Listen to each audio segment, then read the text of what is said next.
નમસ્કાર, સમાચારો સાથે હું છું જયેશ। મહારાષ્ટ્રમાં લાઉડસ્પીકર મુદ્દે રાજ ઠાકરેના અલ્ટિમેટમને જોતા વિવાદ વકરી શકે છે। રાજ ઠાકરે હનુમાન ચાલીસા વગાડવા કરેલી અપીલ બાદ આ પોલીસની મહત્વપૂર્ણ કાર્યવાહી થઈ, જ્યાં પોલીસે રાજ ઠાકરેને નોટિસ ફટકારી છે। નોટિસમાં કોઈપણ એવા કામથી દૂર રહેવા સૂચન છે કે જેથી શાંતિ ડહોળાય। જોકે મહારાષ્ટ્રમાં અનેક જગ્યાએ એમએનએસ કાર્યકર્તાઓની પણ પોલીસે નોટિસ ફટકારી। પોલીસની આ નોટિસ બાદ એમએનએસ કાર્યકર્તાઓના ઘરે પોલીસની કાર્યવાહી થઈ। કલ્યાણ અને ડોંબિવલીમાં એમએનએસના 20થી વધુ કાર્યકર્તાઓની ધરપકડ કરી લેવામાં આવી છે, જ્યાં કલ્યાણ ડોંબિવલીમાં ધારાસભ્ય સહિત 50 લોકોને નોટિસ ફટકારવામાં આવી। નાસિક સહિત અનેક જગ્યાએ એમએનએસ કાર્યકર્તાઓની પણ અટકાયત કરવામાં આવી છે।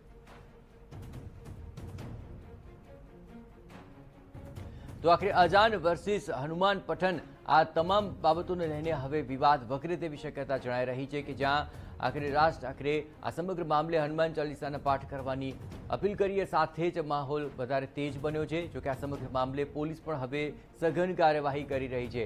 આખરે નોટિસ ફટકારવામાં આવી રાજ ઠાકરેને, અને કલ્યાણ અને ડોંબિવલીમાં તો 20 જેટલા એમએનએસ કાર્યકર્તાઓની ધરપકડ કરાઈ છે। તો પોલીસે રાજ ઠાકરેને આ નોટિસ ફટકારી, એ સાથે ધારાસભ્ય સહિત 50 જેટલા એમએનએસ કાર્યકર્તાઓને પણ નોટિસ ફટકારવામાં આવી છે। કલ્યાણ અને ડોંબિવલીમાં એમએનએસના 20થી વધુ જેટલા કાર્યકર્તાઓની અટકાયત પણ કરી લેવાય છે। कि जो बाला साहब की सरकार थी पहले, ये हिंदू हृदय सम्राट बाला साहब ठाकरे की सरकार नहीं रही। कि बाला साहब के विचार को बेच के बनी हुई पाकिस्तान की सरकार है। कि पाकिस्तान से हाथ मिला के करे, क्योंकि हनुमान चालीसा पे अगर गुनाह दाखिल होता है तो आप सोचिए आगे चल के ये लोग क्या कर सकते हैं। आगे चल के तो ये लोग अपने को कन्वर्ट करने का ट्राई भी करेंगे। चलो जाओ वो धर्म में जाओ। ये सरकार से आप कुछ उम्मीद नहीं कर सकते। हमको अटक कीजिए, हम तैयार है। आज हमारे कार्यकर्ताओं को नोटिस दिए, अटक कर रहे, तड़ीपार कर रहे, इनसे आप कुछ उम्मीद मत करना। और महाराष्ट्र की सरकार, महाराष्ट्र की जनता, देश की जनता को मैं आह्वान करूंगा, अभी नहीं तो कभी नहीं।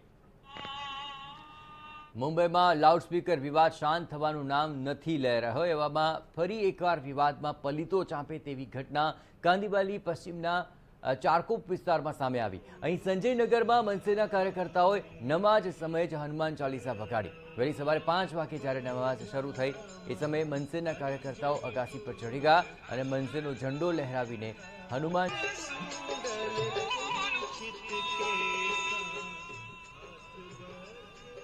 એક સમયે સવારે જ્યારે અજાનની શરૂઆત થઈ, સાથે હનુમાન ચાલીસાના પઠનની પણ શરૂઆત કરી દેવામાં આવી। બીજી તરફ રાજ ઠાકરેને આ સમગ્ર મામલે નોટિસ ફટકારવામાં આવી છે।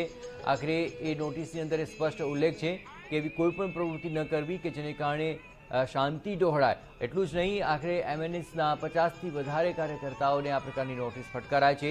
20 જેટલા કાર્યકર્તાઓની તો ધરપકડ પણ કરવામાં આવી છે।